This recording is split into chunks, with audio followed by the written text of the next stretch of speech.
Et bonjour à tous, aujourd'hui on va faire une analyse d'une application IPTV illégale.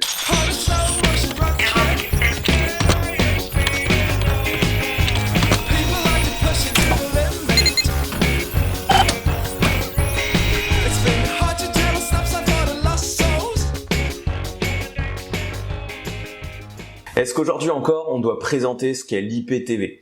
L'IPTV, c'est de la télévision sur IP. Aujourd'hui, dès qu'on parle d'IPTV, ça a quasiment systématiquement une connotation illégale, puisque des gens en ont fait leur business de pirater justement des chaînes d'IPTV pour les rediffuser beaucoup moins cher et donc engranger de l'argent en faisant ces manipulations-là. Il y a encore quelques années, l'IPTV illégal, c'était assez méconnu.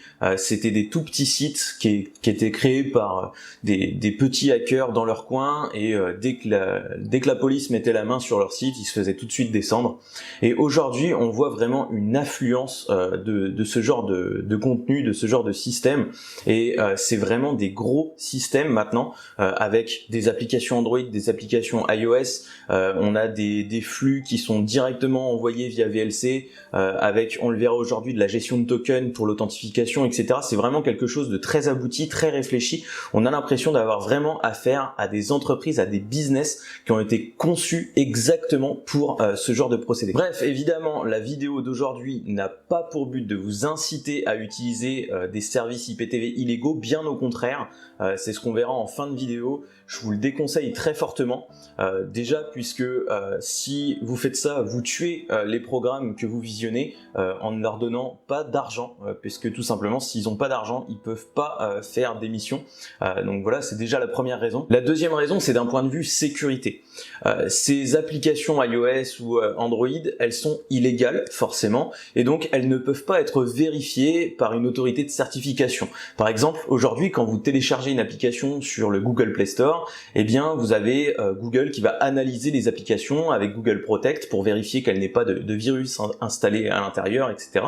Là, vous n'avez aucune certitude concernant les applications qui vous sont proposées pour visionner le contenu. Les applications de visionnage IPTV, pour la plupart, elles vous sont fournies sous la forme d'un APK que vous devez télécharger sur votre téléphone et ensuite installer.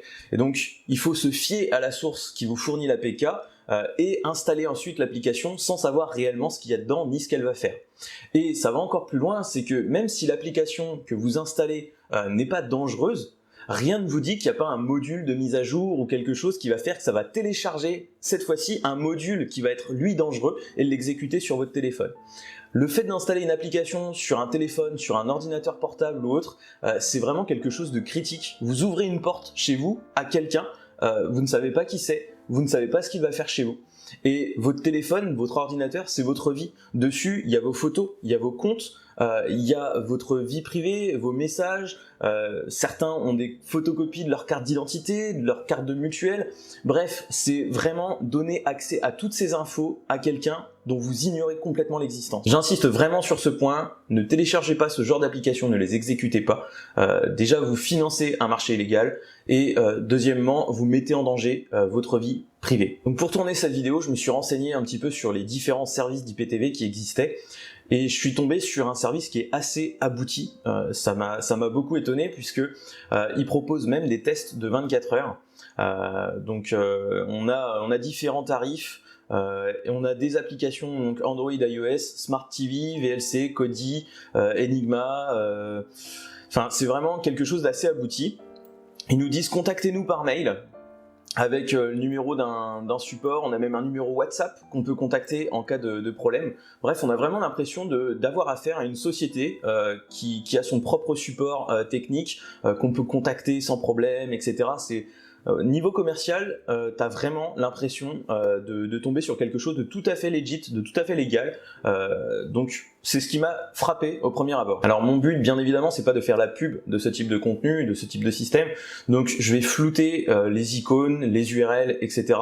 Ça va être un peu dérangeant à l'image, mais je préfère le faire parce que c'est pas mon but de faire de la publicité à ce type de système. La deuxième chose qui m'a frappé, c'est au niveau des tarifs. Ici, on a un abonnement pour 12 mois qui est à 35 €. Et quand on regarde par exemple un abonnement Canal+, Eurosport, beIN Sport, etc., parce que c'est la majorité des chaînes qui sont piratées au niveau de l'IPTV, 35 €, c'est à peu près le prix d'un abonnement mensuel.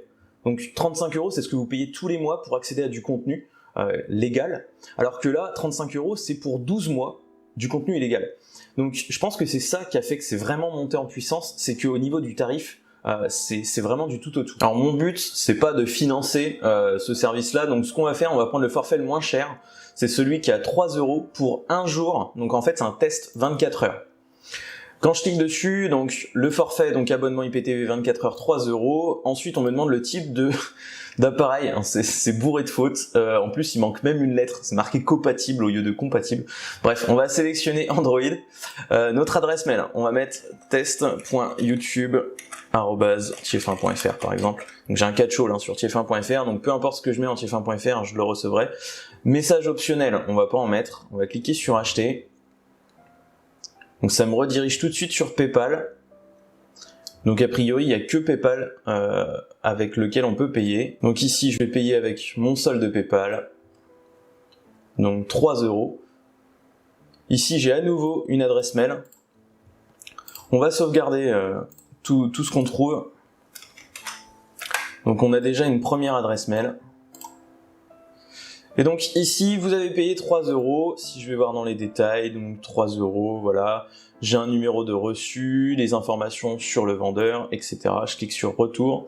Merci pour votre paiement. Vous allez recevoir un email dans moins de 12 heures qui contient les instructions de votre abonnement. Attention, si vous ne trouvez pas le message dans votre boîte de réception, vérifiez d'abord dans votre dossier spam. Et on a à nouveau donc une adresse mail qui nous est fournie. Et ici, j'ai même l'adresse.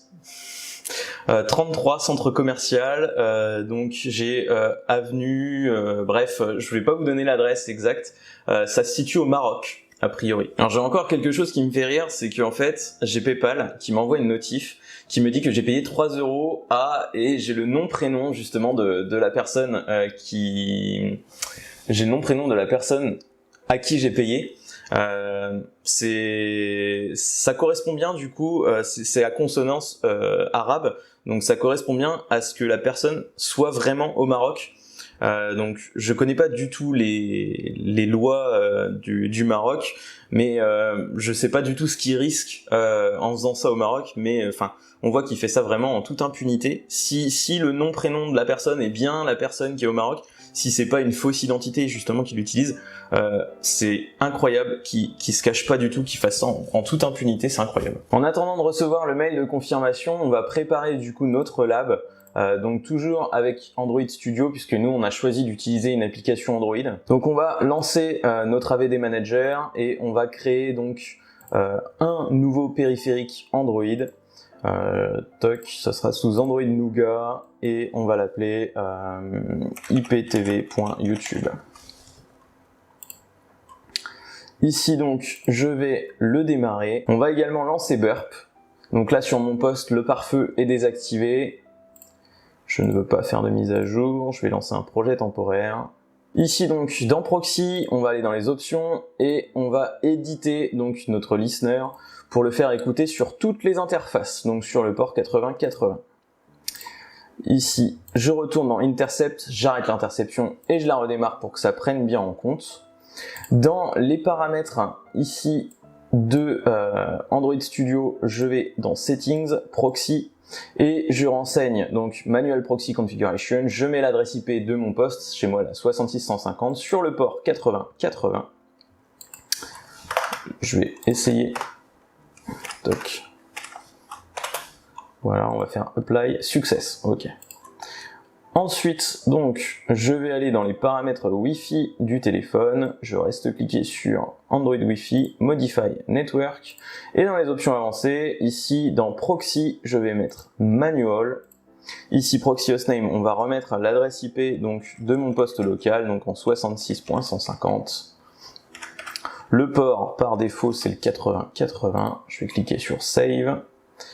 Et donc, ensuite, si j'ouvre un Google Chrome, je ne veux pas envoyer de statistiques, tac.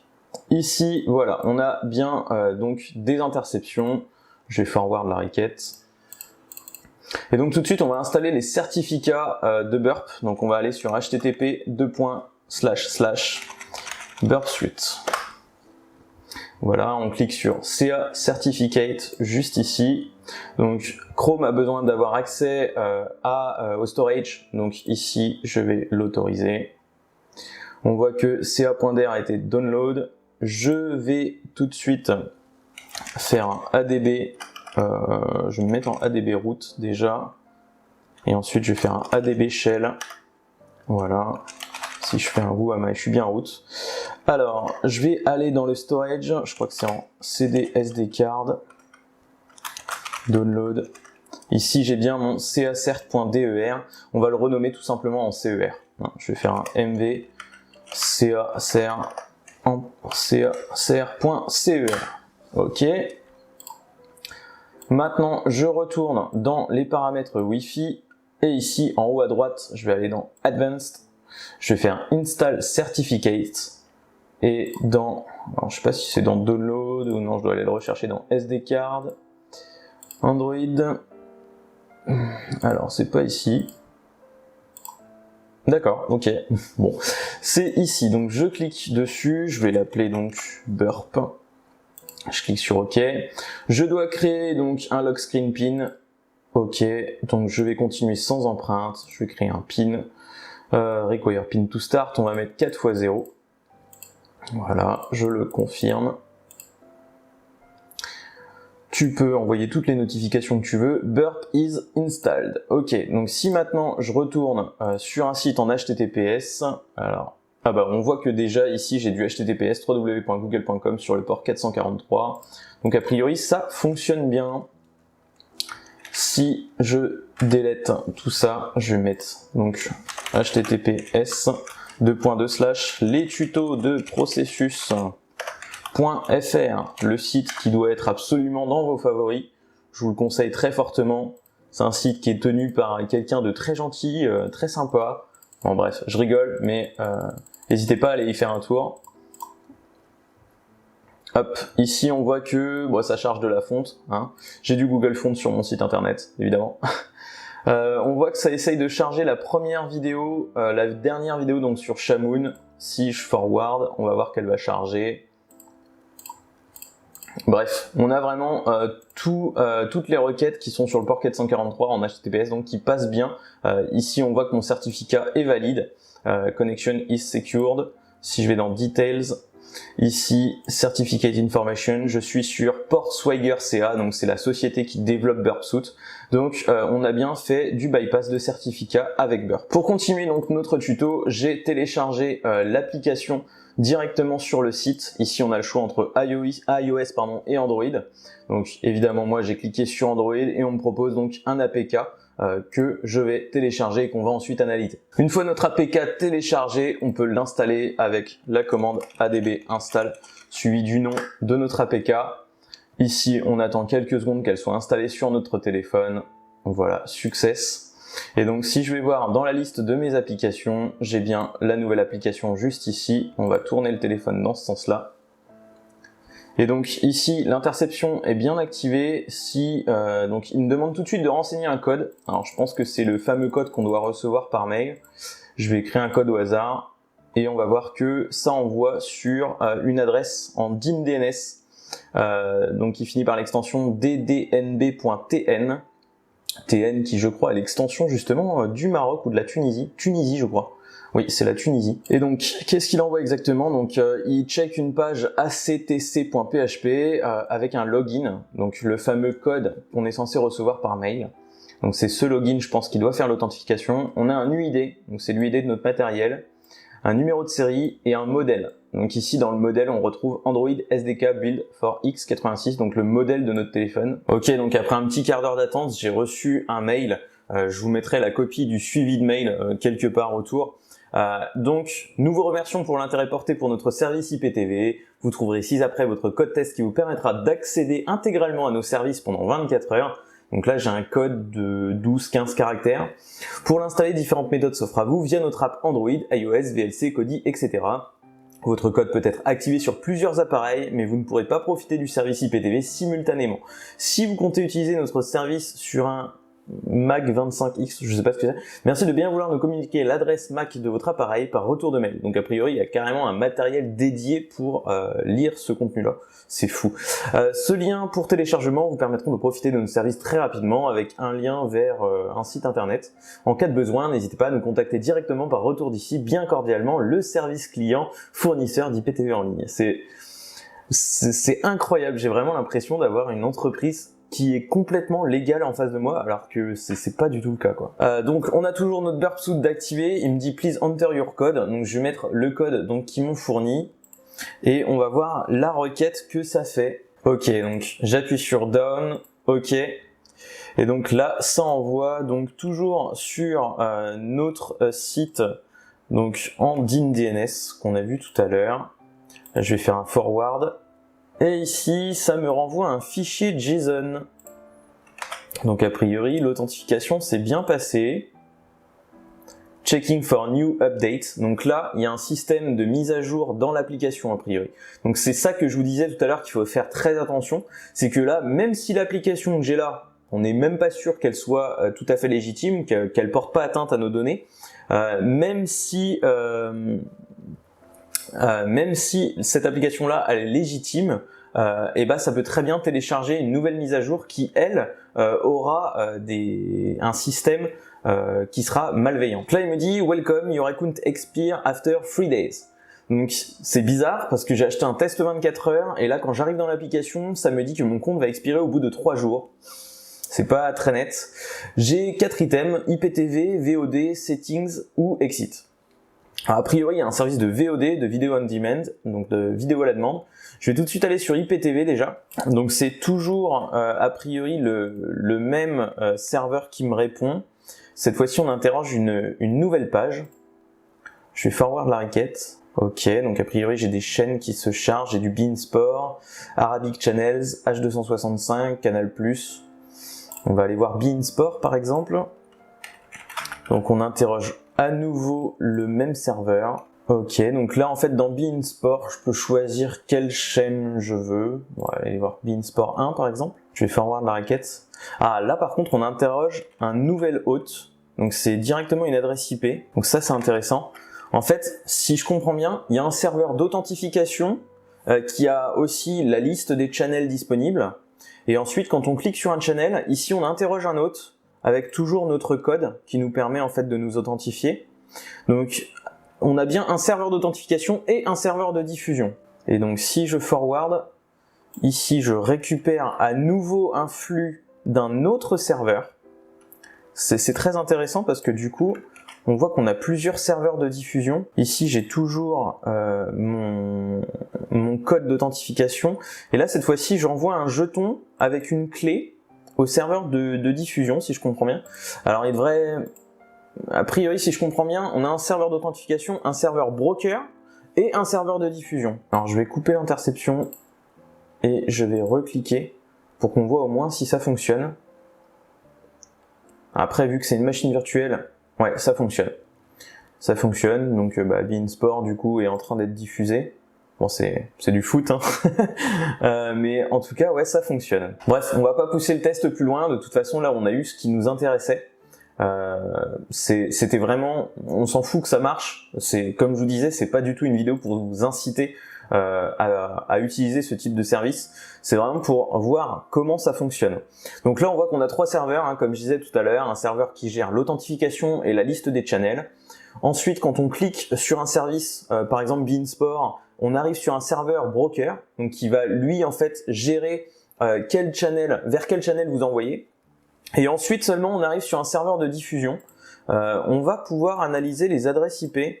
Et donc cette adresse IP là, donc c'est à Netherlands, donc aux Pays-Bas. C'est a priori un registrar, un ISP qui s'appelle WordStream BV. Et donc si on regarde WordStream BV, Custom IT Infrastructures. Donc en fait, il fait de la location de serveurs.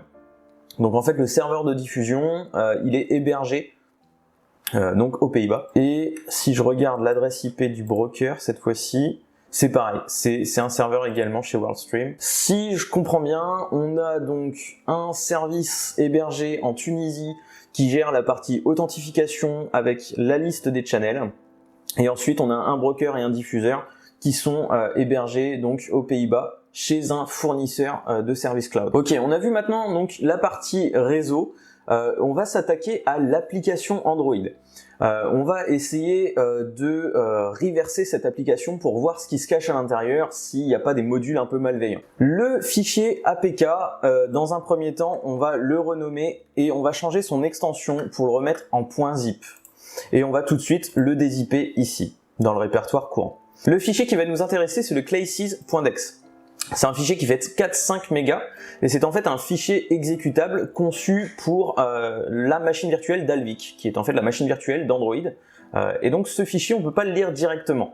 Donc on va essayer de le convertir et donc pour ça, on va utiliser le repo GitHub de PXB1988 qui propose donc l'outil dex2jar, donc pour convertir notre fichier dex en fichier jar, qui est en fait une archive Java. Et à partir de cette archive Java, on utilisera JDGUI, qui est un Java décompiler avec une interface graphique, comme son nom l'indique. Donc on télécharge JDGUI pour Windows, on télécharge la dernière release de dex2jar, évidemment tous les liens seront disponibles en description de cette vidéo. Et donc une fois qu'on a récupéré ces deux outils, je vais dézipper dex2jar et JDGUI dans leur répertoire respectif. Je vais prendre mon classes.dex, je vais aller dans le répertoire de dex2jar. Ici, j'ouvre une invite de commande, je me déplace dans le répertoire et je vais faire un d2j-dex2jar.bat suivi de mon fichier classes.dex. Ici, on voit que mon fichier classes.dex est converti en classes-dex2jar.jar. Et donc, ici, j'ai bien mon fichier jar qui a été créé. Donc, je me déplace dans le fichier, dans le répertoire, pardon, JDGUI. Je lance donc JDGUI, j'ouvre un nouveau fichier et à partir de là, je vais donc ouvrir mon classes-dex2jar. Et donc, à partir de là, on a accès aux classes qui se trouvent dans notre fichier jar. Ici, ce qui me frappe tout de suite, c'est le org.videolan.libvlc. Donc, a priori, il se sert des classes des librairies VLC Android pour lire son contenu. Ensuite, on a un zangai.android.materialprogressbar. Donc, a priori, ça, c'est juste des barres de progression. Android support, ça, on en a partout. Et ensuite, dans com, ici, on a une classe qui porte le nom de l'application. Et donc si on regarde bien, on a une classe donc adapteur, build config, donc là avec les numéros de version, etc., channel adapteur. Nous, ce qui va nous intéresser, c'est de voir si on a une partie authentification, ici par exemple dans login, qui permettrait d'avoir des identifiants mot de passe ou ce genre de choses. Donc là on retrouve bien le active code, UID, serial, model, c'est ce qu'on avait tout à l'heure dans les requêtes. Ici, on a un main activity, donc ça c'est la page par défaut qui s'affiche. Il n'y a rien d'exceptionnel. Donc si on regarde un peu, là j'ai une classe globale et dedans j'ai un public string key. Donc a priori j'ai bien un mot de passe qui est donné, donc avec un hôte. Donc c'est l'adresse IP, enfin le nom de domaine pardon l'URL plutôt pardon du service hébergé en Tunisie avec le DIN DNS. Bref, après avoir analysé ce qui se trouve à l'intérieur de l'application, il n'y a pas d'authentification, il n'y a pas plus d'identifiant mot de passe qui est donné. Tout se passe uniquement sur les serveurs d'authentification et de diffusion. Je pense que l'authentification, quand vous achetez en fait le service, il y a un serveur d'authentification donc qui est sur une adresse en DIN DNS hébergée en Tunisie, qui va créer donc un identifiant, qui va le mettre à jour également sur un serveur aux Pays-Bas, un service broker. Et cet identifiant, vous pourrez l'utiliser donc pour récupérer la liste des serveurs de diffusion. Comme ça, s'il se fait arrêter par les autorités ou autres, ces serveurs, il pourra les changer de place et mettre à jour uniquement le serveur d'authentification. Et donc, une fois que vous avez cette liste de serveurs de diffusion, vous pouvez aller requêter auprès d'eux pour récupérer le stream, le contenu, le flux de diffusion, toujours avec votre code d'authentification. Il doit y avoir deux bases de données, une base de données authentification qui est ensuite mise à jour vers une base de données diffusion, et c'est cette base de données diffusion qui, elle, fait uniquement la diffusion, vérifie si vous êtes toujours autorisé à récupérer le flux, et ensuite vous envoie donc son flux que vous pouvez lire ensuite avec la classe VLC qui est injectée dans son application. Bref, j'espère que vous aurez aimé cette vidéo. Si c'est le cas, n'hésitez pas à mettre un petit pouce bleu, à vous abonner à la chaîne.